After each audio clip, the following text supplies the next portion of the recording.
نحمدہ ونصلی علی رسولہ الکریم اما بعد فاعوذ باللہ من الشیطان الرجیم بسم اللہ الرحمن الرحیم رب اشرح لی صدری ویسر لی امری واحلل عقدۃ من لسانی یفقہوا قولی۔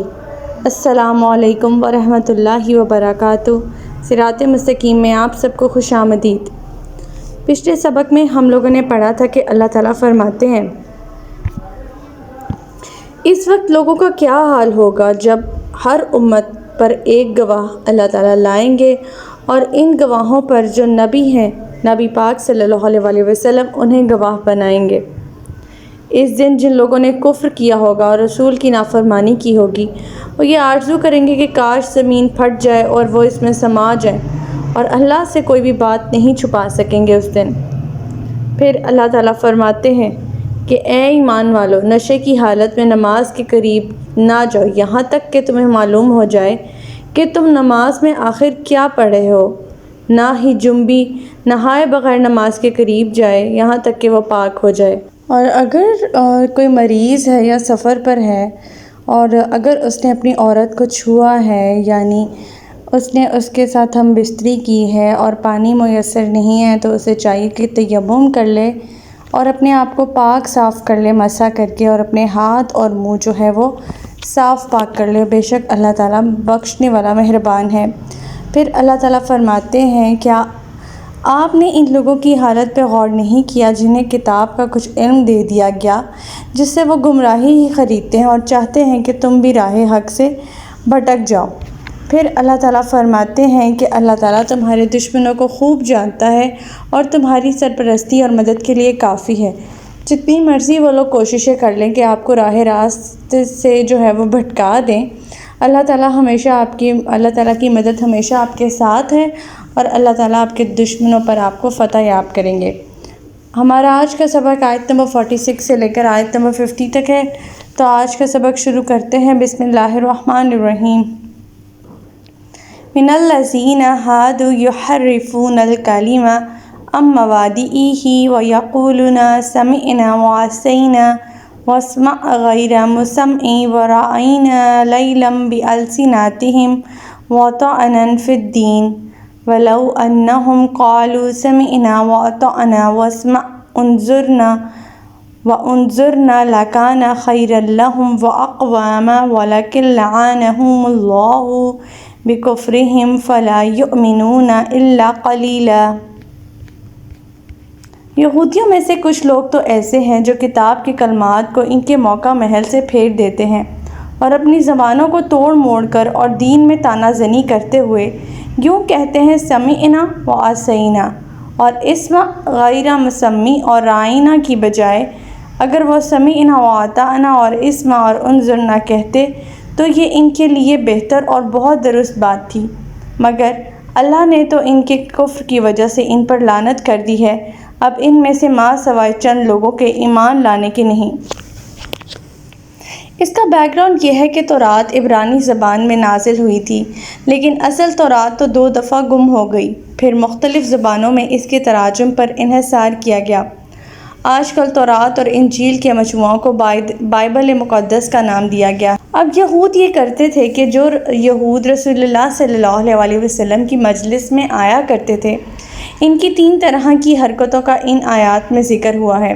ایک یہ کہ جب وہ کوئی حکم الہی سنتے تو بلند آواز سے تو سمعنا کہتے، مگر آہستہ آواز سے یا دل میں عصینا یعنی ہم مانیں گے نہیں کہہ دیتے، یا اطعنا کے لفظ کو ہی زبان کو موڑ کر یوں ادا کرتے کہ واطعنا کی بجائے عصینا ہی سمجھ میں آتا۔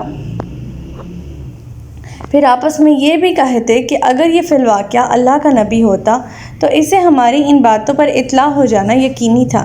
چنانچہ اللہ تعالیٰ نے مسلمانوں کو ان کی ایسی شرارتوں اور خباثتوں سے مطلع کر دیا، اور ساتھ ہی یہ بھی بتلا دیا کہ جو لوگ اپنی ضلالت کی وجہ سے اس حد تک گر جائیں گے اور ہر درم بن جائیں گے، ان کے ایمان لانے کی توقع بالکل بیکار ہے۔ آیت نمبر 47۔ یا ایھا الذین اوتوا الکتاب آمنوا بما نزلنا مصدقا لما معکم من قبل ان نطمس وجوہا فنردها علی ادبارها أو نلعنهم كما لعنا أصحاب السبت وكان أمر الله مفعولا۔ اے اہل کتاب، جو کچھ ہم نے نازل کیا ہے یعنی قرآن پاک، اس پر ایمان لے آؤ۔ یہ کتاب اس کتاب کی بھی تصدیق کرتی ہے جو تمہارے پاس ہے، اور اس سے پہلے ایمان لاؤ کہ ہم تمہارے چہرے بگاڑ کر تمہاری پشتوں کی طرف پھیر دیں یا تم پر ایسے ہی پھٹکار ڈال دیں جیسے اہل سبت پر ڈالی تھی، اور اللہ کا حکم تو نافذ ہو کر رہتا ہے۔ اللہ تعالیٰ یہاں یہود سے ہی مخاطب ہوتے ہوئے فرما رہے ہیں کہ تمہارے جرائم اس قدر شدید ہو چکے ہیں، تمہیں ویسی ہی سزا دینی چاہیے جو صحابہ سبت کو دی گئی تھی۔ یا تو تمہارے چہرے یوں جو ہے وہ بگاڑ دیے جائیں، یا تو تمہارے چہرے پشتوں کی طرف موڑ دیے جائیں، یا تو تمہیں بندر کی شکل بنا دیا جائے۔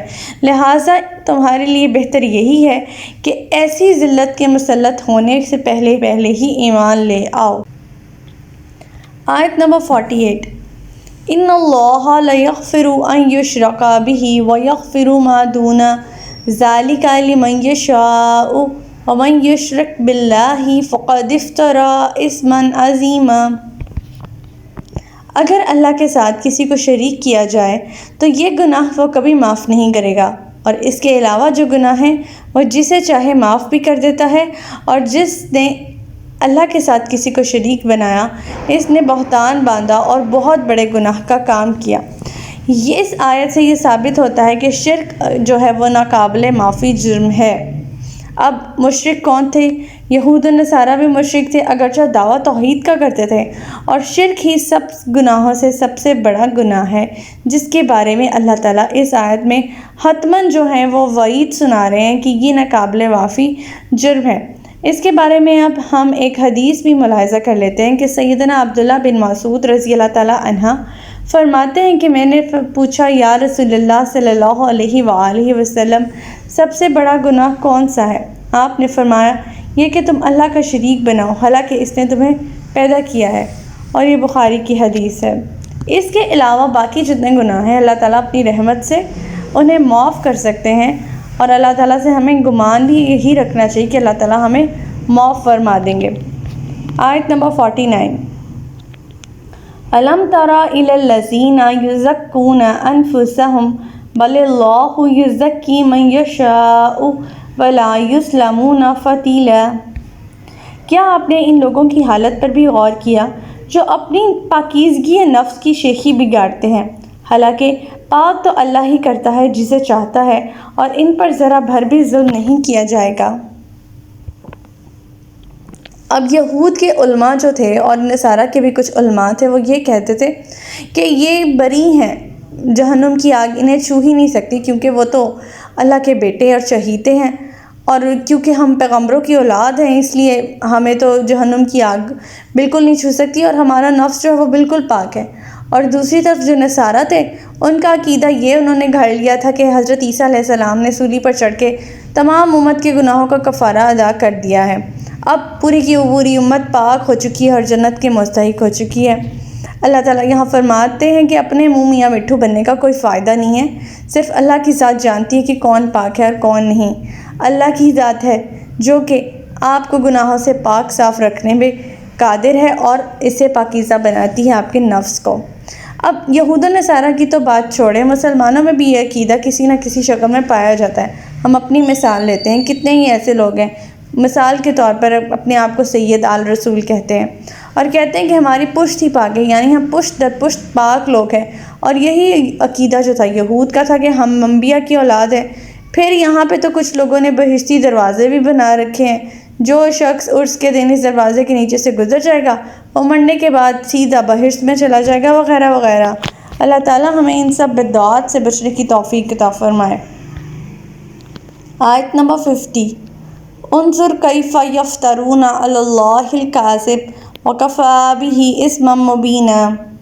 دیکھیے یہ لوگ خود ساختہ جھوٹ کو اللہ کے ذمہ لگا دیتے ہیں، اور یہی ایک گناہ ان کے صریح گناہگار ہونے پر کافی ہے۔